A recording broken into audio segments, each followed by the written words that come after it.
آج کی کہانی ہے حضرت نوح علیہ السلام کی، وہ عظیم نبی جنہوں نے اللہ کے دین کے لیے 950 سال تک جدوجہد کی۔ آدم علیہ السلام کے انتقال کے تقریباً 1000 سال بعد حضرت نوح علیہ السلام تشریف لائے۔ اس وقت لوگ بہت نیک تھے، اللہ کی عبادت کرتے تھے، مگر وقت گزرنے کے ساتھ شیطان نے لوگوں کو دھوکہ دیا۔ اس نے کہا کہ نیک لوگوں کی یادگار کے طور پر ان کے مجسمے بناؤ تاکہ ان کی عظمت یاد رہے۔ یوں بت تراشے گئے مگر ان کی عبادت نہ کی گئی۔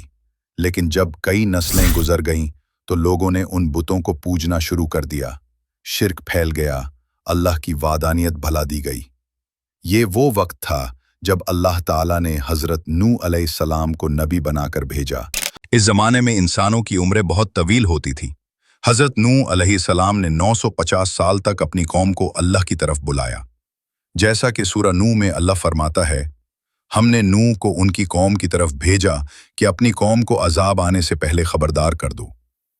حضرت نوح علیہ السلام دن رات چھپ کر بھی اور علانیہ بھی اپنی قوم کو سمجھاتے، ان سے کہتے، اللہ سے ڈرو، صرف اسی کی عبادت کرو، میری بات مانو تاکہ وہ تمہیں بخش دے اور تمہیں نجات دے۔ لیکن قوم نے ان کا مذاق اڑایا، ان پر تہمتیں لگائیں اور کہا، اگر تم سچے ہو تو وہ عذاب لے آؤ جس کا تم ذکر کرتے ہو۔ حضرت نوح علیہ السلام نے ہار نہ مانی، وہ مسلسل دعوت دیتے رہے، مگر ایمان صرف چند لوگوں نے لایا۔ قوم کا تکبر اور ضد بڑھتی گئی۔ آخر کار اللہ تعالیٰ نے نوح علیہ السلام سے فرمایا، اب تمہاری قوم میں سے مزید کوئی ایمان نہیں لائے گا، ان کے اعمال پر غم نہ کرو۔ تب حضرت نوح علیہ السلام نے اللہ سے دعا کی، اے میرے رب، زمین پر کسی بھی کافر کو زندہ نہ چھوڑ اور ایمان والوں کو بخش دے۔ اللہ تعالیٰ نے ان کی دعا قبول کی اور حکم دیا کہ ایک کشتی تیار کرو۔ حضرت نوح کو کشتی بنانا نہیں آتی تھی، تو اللہ نے جبرائیل علیہ السلام کو ان کی مدد کے لیے بھیجا۔ نوح علیہ السلام پہاڑی علاقے میں رہتے تھے، نہ وہاں درخت تھے نہ پانی، مگر اللہ کے حکم سے درخت اگئے، کاٹے گئے اور پہاڑ پر کشتی بننے لگی۔ قوم پھر بھی باز نہ آئی، الٹا مذاق اڑانے لگی، یہ پاگل ہو گیا ہے، پہاڑ پر کشتی بنا رہا ہے۔ حضرت نوح علیہ السلام نے صبر کیا اور سالوں کی محنت کے بعد کشتی مکمل ہوئی۔ کہا جاتا ہے یہ کشتی 300 گز لمبی، 50 گز چوڑی اور 30 گز اونچی تھی۔ اس کے 3 منزلیں تھیں اور یہ اوپر سے بھی بند تھی تاکہ طوفان سے بچاؤ ہو۔ پھر اللہ نے فرمایا، ایمان لانے والوں کو، اپنے اہل خانہ کو اور ہر جانور کے نر اور مادہ جوڑے کو کشتی میں سوار کر لو۔ پھر وہ وعدہ پورا ہوا، زمین اور آسمان سے پانی برسنے لگا، ایسا طوفان آیا کہ پہاڑ بھی ڈوبنے لگے، انسان ہو یا جانور سب غرق ہو گئے، صرف کشتی والے بچ گئے۔ حضرت نوح علیہ السلام کا بیٹا کنعان کشتی پر نہ آیا۔